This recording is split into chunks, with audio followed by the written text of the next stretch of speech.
echo of his call. I greet you all in the wonderful name of our Lord and Savior Jesus Christ.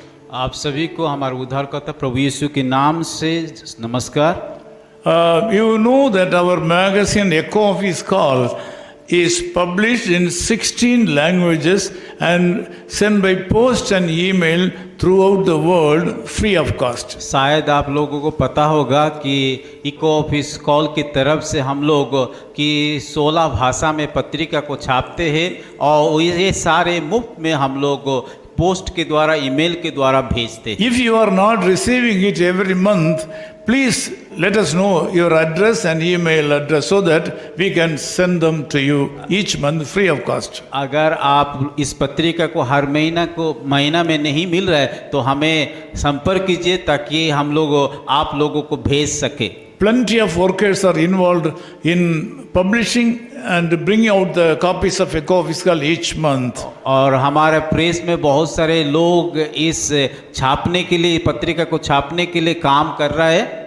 They join me in sending love to you this morning. और ये सारे लोग मिल करके आप लोगों को नमस्कार बता रहे हैं। I have been enabled by the Spirit of God to speak to you regarding prayer.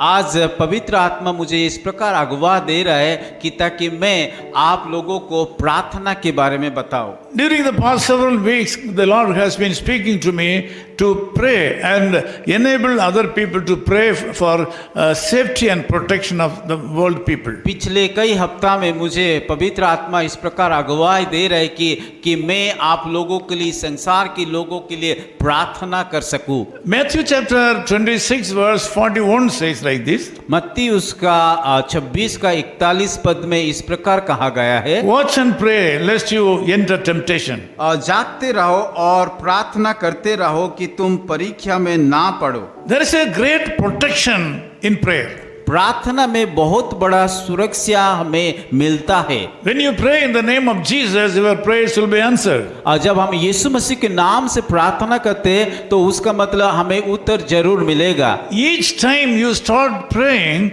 it means you are entertaining and bringing the presence of God into your life.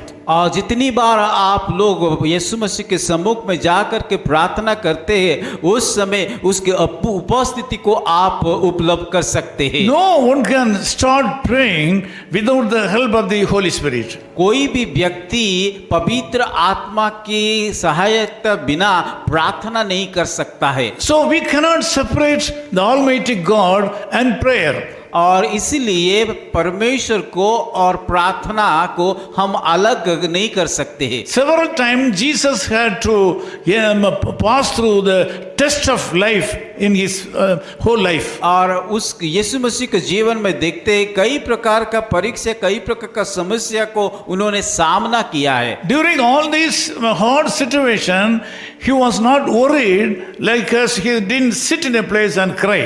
और जब इस संसार में वो सेवा करते कई प्रकार का कठिन परिस्थिति उनके सामने आया, वो कभी भी अकेला जा करके रोया और इस प्रकार का हताश निराश हुआ बोल के लिखा नहीं He गया। was able to sit in the presence of God and started praying. और उन्होंने एक काम किया कि परमेश्वर की पिता के सम्मुख में जा करके कि प्रार्थना किया।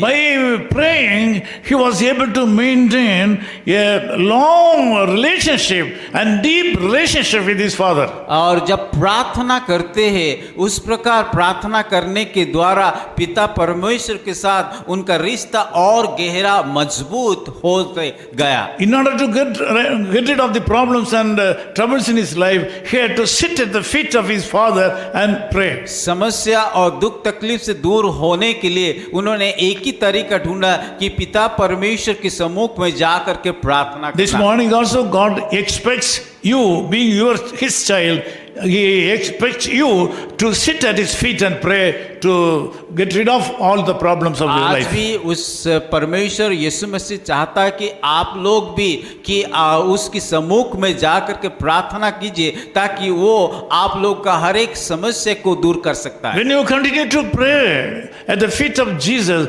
you will see the problems are going away from your life. जब यीशु मसीह के पैर के नीचे आप सब लोग प्रार्थना करोगे तो धीरे धीरे अपने आप से आप लोगों का समस्या दूर होते जाएगा। Take a decision to pray today. इसीलिए आज सुबह निर्णय लीजिए प्रार्थना करने के लिए। Meditate the love of God throughout this day.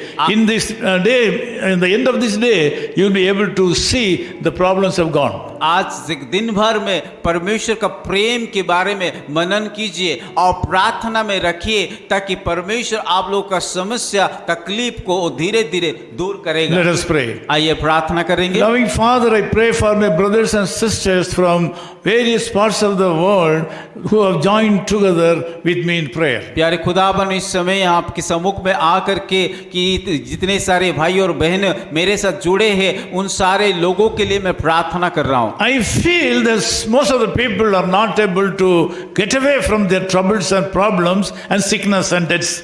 और मुझे कि आत्मा इस प्रकार अगुवाई दे रहा है कि कई ऐसा लोग कि अपने अपने समस्या से बाहर नहीं निकल पा रहे, कई ऐसे लोग जो कि अपने बीमार से कि छुटकारा नहीं पा रहा है। They are not able to get a proper support or helper to solve the problems of their life. और वो लोग अपनी तरीका से उस समस्या को दूर करने के लिए कोशिश कर रहे। Now some of them have decided to pray and pray to you.